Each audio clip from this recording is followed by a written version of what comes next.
আসসালামু আলাইকুম, welcome back to my channel. Welcome to Nazmul English teaching home. সুপ্রিয় শিক্ষার্থী, আজকের এই ক্লাসে স্পোকেন ইংলিশ ক্লাস ও ফ্রি হ্যান্ড রাইটিংয়ের দুটি স্ট্রাকচার নিয়ে আলোচনা করব। তাহলে আসুন কথা না বাড়িয়ে ক্লাসটা শুরু করা যাক। শিরোনামটি দেখতে পাচ্ছেন, স্পোকেন ইংলিশ ক্লাস। দুটি স্ট্রাকচার দিয়ে বাক্য তৈরি শিখব। দুটি স্ট্রাকচার হচ্ছে উইশ প্লাস কুডের ব্যবহার, আর একটা হলো উইশ প্লাস ওয়ারের ব্যবহার। তাহলে আসুন আমরা প্রথমে উইশ প্লাস কুডের ব্যবহারটা জেনে নিই। স্ট্রাকচারে লক্ষ্য করুন, প্রথমে থাকবে সাবজেক্ট উইশ। প্রথমে কি থাকবে? সাবজেক্ট, তারপর কি থাকবে? উইশ, এবং এই উইশের আগে যে সাবজেক্টটা থাকবে ঠিক পরে কিন্তু ওই সাবজেক্টটাই থাকবে। তারপর এখানে একটা কোড আনতে হবে, যার অর্থ হবে পারতাম।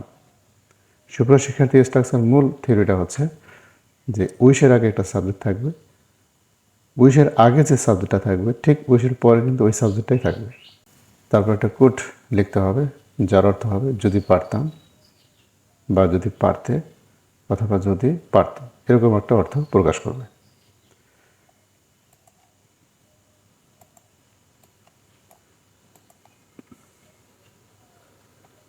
লক্ষ্য করুন, আই উইশ আই কুড এর অর্থ হবে আমি যদি পারতাম।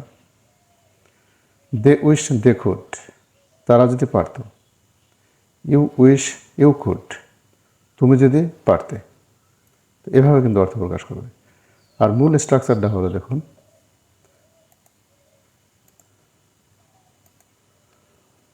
স্ট্রাকচার হলো subject we they he plus wish. আবার উইশের পরে দেখুন subject I we they he plus could. অর্থাৎ এই উইশের আগে যে ধরনের সাবজেক্ট থাকবে উইশের পরেও কিন্তু ঠিক ওই ধরনের সাবজেক্ট থাকবে। তারপর কি আনতে হবে? কুড। তারপর ভার্বের বেস ফর্ম প্লাস বাক্য অংশ। এভাবে কিন্তু আপনাকে বাক্য তৈরি করতে হবে। তাহলে আসুন এবার আমরা এক্সাম্পলটা দেখে নিই। আমি যদি একজন নেটিভ এর মতো ইংরেজি বলতে পারতাম। দেখুন এখানে কিন্তু লেখা আছে কি? পারতাম। আবার শুরুতে লেখা আছে আমি যদি। যদি এরকম থাকে তাহলে আপনাকে শুরু করতে হবে, যেহেতু আমি, তাহলে লিখতে হবে আই উইশ। তারপরে দেখুন উইশের পরে কিন্তু একই সাবজেক্ট রয়েছে, আই উইশ। পারতাম, তারপর লিখতে হবে কুড। আমি যদি পারতাম এর ইংরেজিটা হবে আই উইশ আই কুড। তারপর কিন্তু ভার্ব আনতে হবে। এখানে দেখুন ভার্ব কি হয়েছে? We want speak, we want speak. তাহলে I wish I could speak English like a native speaker. আমি যদি একজন নেটিভ এর মতো ইংরেজি বলতে পারতাম।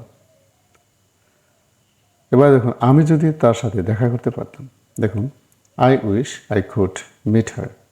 আমি যদি তার সাথে দেখা করতে পারতাম। দেখুন এখানেও কিন্তু কি রয়েছে? উইশ। উইশের আগে যে ধরনের সাবজেক্ট উইশের পরেও কিন্তু ঠিক সেই সাবজেক্টটা এখানে লেখা হয়েছে। এবং মিটের পরে কুডের পরে দেখুন এখানে ভার্বের প্রেজেন্ট ফর্ম রয়েছে বা ভার্বের বেস ফর্ম রয়েছে। এবার কিন্তু আপনাকে বাক্য তৈরি করতে হবে। তারপর দেখুন আমি যদি আমেরিকা ঘুরতে পারতাম। I wish I could visit America. আমি যদি বাইক রাইড করতে পারতাম। I wish I could ride motor bike. তারা যদি কাজ করতে পারত। দেখুন যদি প্লাস পারত। তারা যদি কাজ করতে পারত তাহলে they wish they could work. তুমি যদি প্রতিষ্ঠিত হতে পারতে। You wish you could be established. Be অর্থ হলো হতে, প্রতিষ্ঠিত, এস্টাবলিশড।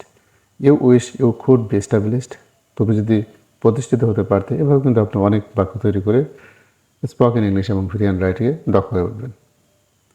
এবার আমরা দ্বিতীয় স্ট্রাকচার নিয়ে আলোচনা করব, সেটা হলো উইশ প্লাস ওয়্যার। এর অর্থটা হবে যদি হতাম, বা যদি হতে, বা যদি হতো। মূল স্ট্রাকচারটা হলো ঠিক একই কথা, যে উইশের আগে যে ধরনের সাবজেক্ট থাকবে, অর্থাৎ যে সাবজেক্ট থাকবে ওই পরে কিন্তু একই সাবজেক্ট থাকবে, এবং যে সাবজেক্টই থাকুক না কেন তার সাথে আমাকে কী লিখতে হবে, একটা ওয়ার লিখতে হবে। অর্থ অনুসারে আমি নাউন অথবা অ্যাডজেক্টিভ প্লাস বাক্যাংশ লিখে বাক্য কমপ্লিট করব। দেখুন, আমি যদি রাজা হতাম, দেখুন এখানে কী রয়েছে, যদি আমার এখানে হতাম, তার সাথে সাথে কিন্তু লিখতে হবে I wish I were, I wish I were a king. আমি যদি রাজা হতাম। আমি যদি বলতাম আমি যদি রাজা হতে পারতাম, তাহলে লিখতে হবে কিন্তু আগের স্ট্রাকচারে যে I wish I could be a king. আমি যদি রাজা হতে পারতাম। তার মানে আপনাকে বাংলার অনুসারেই কিন্তু আপনাকে ইংরেজিতে ট্রান্সলেট করতে হবে। তাহলে আসলে আর একটু সামনের দিকে আমরা অগ্রসর হই। সে যদি ধনী হতো, he wishes he were rich. সে যদি ধনী হতো। তারা যদি পরিশ্রমী হতো, they wish they were industrious. আমরা যদি স্বাবলম্বী হতাম, we wish we were solvent. আমরা যদি স্বাবলম্বী হতাম। আর আমরা যদি বলি আমরা যদি স্বাবলম্বী হতে পারতাম, তাহলে সেক্ষেত্রে ইংরেজি ট্রান্সলেটটা হতো we wish we could be solvent. সে যদি ধনী হতে পারতো তাহলে কী হবে, he wish he could be rich. সে যদি ধনী হতো, he wishes he were rich. আর যদি বলা হয় সে যদি ধনী হতে পারতো, he wishes he could be rich. তারা যদি পরিশ্রমী হতো, দেখুন লিখেছি they wish they were industrious. এই বাক্যটা যদি আমরা এভাবে বলি, তারা যদি পরিশ্রমী হতে পারতো, তাহলে they wish they could be industrious. তারা যদি পরিশ্রমী হতে পারতো। এভাবে কিন্তু আপনাকে বাংলা অনুসারে এই দুটি স্ট্রাকচার দিয়ে কিন্তু আপনি অনেক অনেক বাক্য তৈরি করতে পারবেন। সুপ্রিয় শিক্ষার্থী, যদি এই ক্লাসটা আপনাদের ভালো লেগে থাকে তাহলে অবশ্যই লাইক কমেন্ট শেয়ার করবেন, আমার এই চ্যানেলটি সাবস্ক্রাইব করবেন। আর যদি ইতিমধ্যে সাবস্ক্রাইব করে থাকেন তাহলে জন্য আপনাদের অনেক অনেক ধন্যবাদ। আসসালামু আলাইকুম।